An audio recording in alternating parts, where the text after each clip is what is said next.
Mais pessoas foram mortas de forma violenta e intencional no último ano. São 9 meses consecutivos de aumento no número de assassinatos violentos, mesmo em meio à pandemia.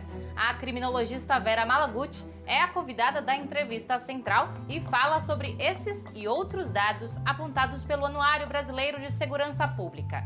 Nossa reportagem mostra que as mulheres também foram alvo de mais violência dentro e fora de casa e tiveram mais dificuldades para registrar denúncias. Eu sou Pamela Oliveira e você acompanha agora a Central do Brasil.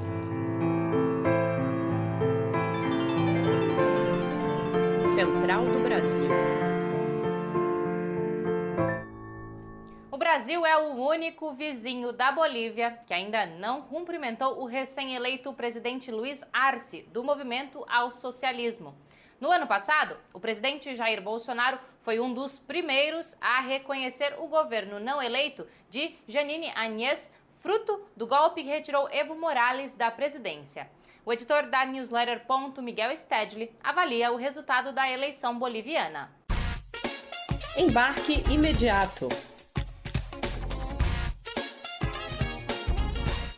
O golpe que a Bolívia sofreu há um ano atrás é um exemplo perfeito do uso das guerras híbridas no nosso continente. Ali convergiram a ação de polícias militares e de milícias, do latifúndio e do agronegócio com igrejas neopentecostais, o uso de redes sociais para disseminar notícias falsas, tudo isso atendendo a interesses do capital estrangeiro no país.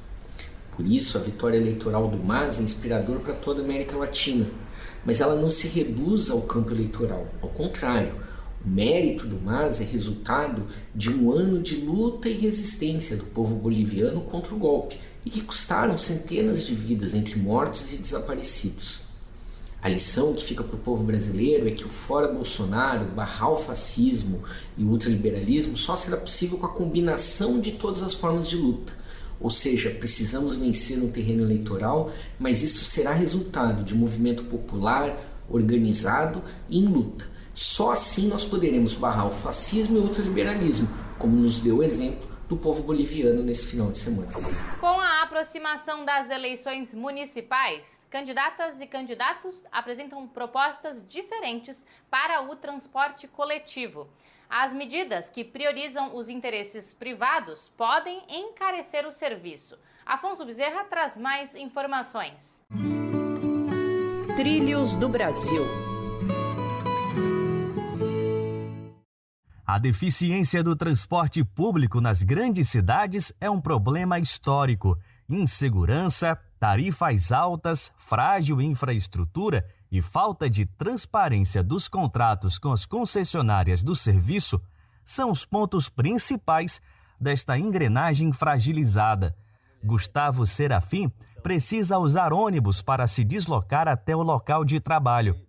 O preço alto da tarifa é um peso significativo no seu orçamento.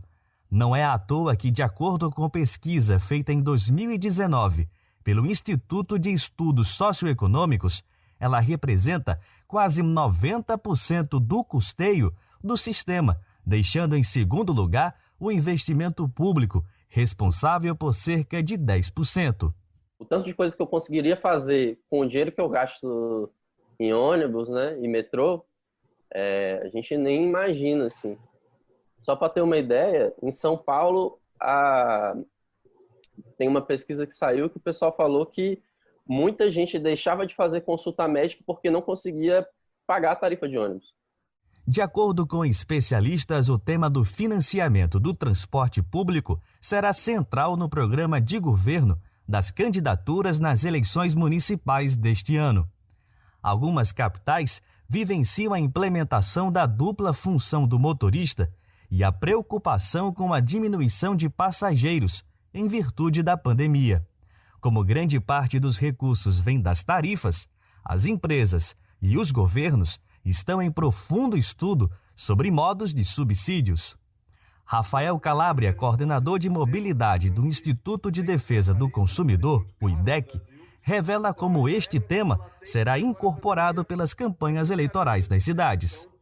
É um desafio importante que os candidatos e candidatas debatam o financiamento, o custo da tarifa, o quanto isso impacta a cidade, a vida das pessoas, na vida do usuário dos transportes e busque alternativas para isso.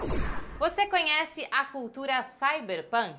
Na literatura, fazem parte histórias sobre ficção científica e futurismo. O jornalista João Felipe, do Amazonas, dá uma dica de livro desse gênero. Parada cultural. A dica cultural de hoje é Neuromancer, livro escrito por William Gibson. Esse livro ele é um marco na cultura cyberpunk e inspirou escritores e livros que vieram na sequência dele. Dentre os escritores está Neil Gaiman, de Deuses Americanos, e as irmãs Wachowski, que criaram e dirigiram a trilogia Matrix. Matrix, que é a mesma realidade virtual que Neuromancer tem na sua história. O livro conta a saga de Casey, um hacker que, ao tentar trapacear o seu patrão, foi impedido de voltar à Matrix. Esse livro dialoga muito com uma realidade próxima, talvez, em que vivemos entre inteligência artificial e ser humano, e que é uma coisa que, inegavelmente, vislumbramos num futuro não tão distante. Mais tempo dentro de casa e os feminicídios também aumentaram. É o que aponta o Anuário Brasileiro de Segurança Pública divulgado nesta semana. No primeiro semestre, foram registrados mais de 147 mil chamados da Polícia Militar para atender casos de violência doméstica. Mas as denúncias das agressões diminuíram. Vamos saber mais na reportagem de Nayata Wani. Nacional. Eu sobrevivi a um ataque do feminicídio. Passei a maior parte da minha vida com ele sendo esbofeteada. Acordava de madrugada, ele me asfixiando com o travesseiro, me dava muito chute, ele puxava meus cabelos, batia minha cabeça nas paredes. O forte relato da educadora social Lúcia Arineta compõe as mais de 250 mil denúncias de violência doméstica registradas no Brasil somente neste ano, segundo o Anuário Brasileiro de Segurança Pública de 2020, divulgado no último dia 18. Mesmo que esses depoimentos sejam recorrentes, o relatório apontou uma queda nos registros destas agressões. Para a advogada especialista em direito da mulher Vanesca Matos, a quarentena tem dificultado as vítimas a pedirem socorro. Muitos, antes da pandemia, trabalhavam o dia todo, só chegavam em casa para almoçar ou para dormir. Então, com essa pandemia, ocorreu várias demissões, ocorreu várias reduções de carga horária, ou muitos estão trabalhando de home office.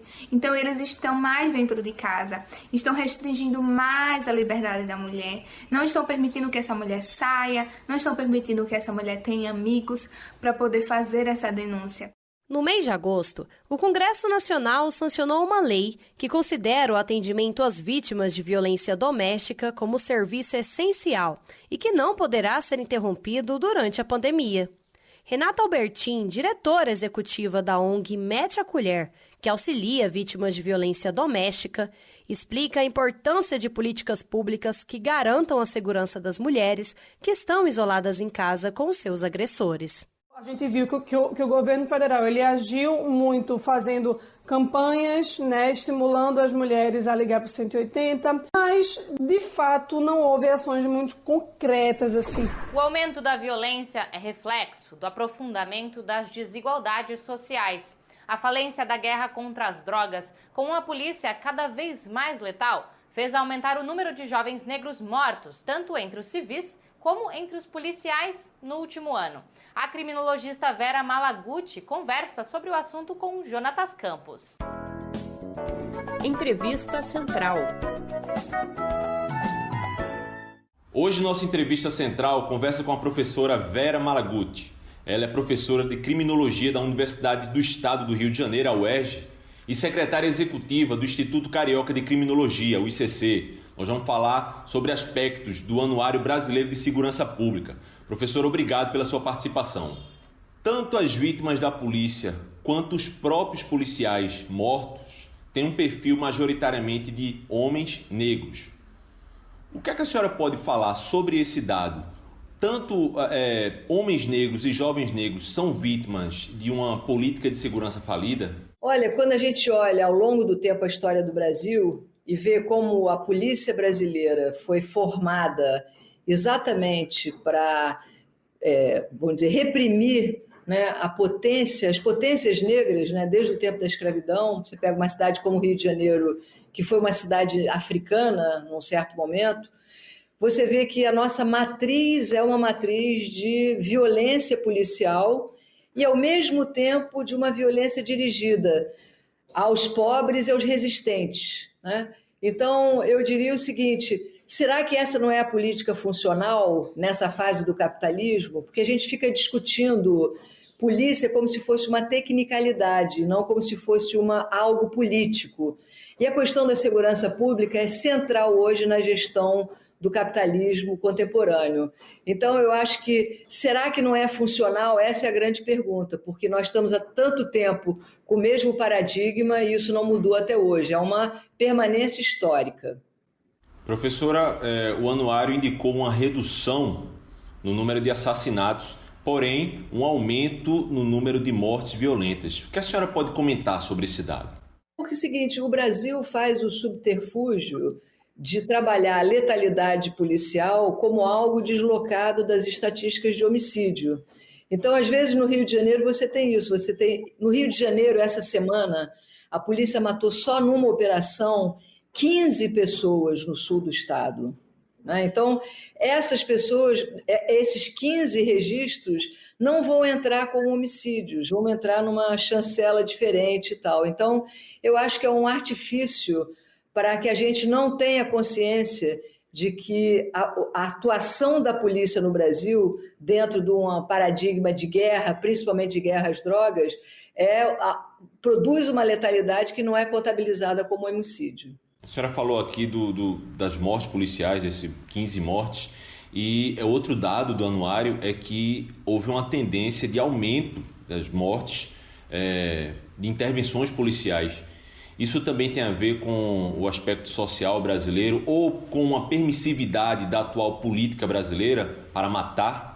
Eu acho que isso tem a ver com a coisa política, né? Eu faço questão de dizer que as questões de segurança pública, elas não são técnicas, elas são políticas, né?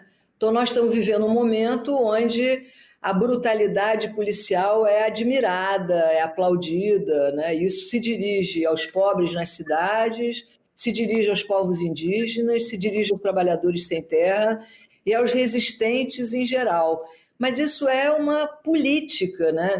E ela não vem de agora, né? Eu acho que alguns equívocos que governos, sem terem esse perfil truculento e autoritário como o governo federal de hoje, não compreenderam a questão criminal, e o aumento da letalidade policial, por exemplo, aqui no Rio de Janeiro, é uma constante que só parou nos 2 governos do Leonel Brizola. O resto, tudo aumentou o estado de polícia e, de uma certa forma, acreditando na guerra contra as drogas, nessas estratégias militarizadas de ocupação dos territórios, entre aspas, favelas, ela também produziu o aumento da letalidade policial. E agora nós estamos no apogeu, né, dessa visão. Nós estamos em eleições municipais, sabemos que a segurança pública vem sido tratada também por gestores municipais, vereadores, apesar de não ser uma responsabilidade constitucional. Mas eu gostaria de perguntar à senhora quais as principais propostas para prefeitos no âmbito da segurança pública. O que é possível fazer no município? Tudo que a gente não deve fazer é policizar a guarda municipal, trazer mais um problema para a gestão a minha visão é que nós já temos uma obsessão pela segurança pública e pela visão policialesca e de guerra dela. Então, eu acho que a prefeitura pode fazer milhares de coisas no sentido de políticas de intervenção urbana, desde coisas pequenas como iluminação, como terrenos baldios, limpeza de terrenos baldios, até organização de espaços públicos, né? Atenção. A Central do Brasil está terminando. Convidamos você a enviar a sua sugestão cultural em nosso WhatsApp. Anota aí, DDD 11 93081 3336. Até amanhã.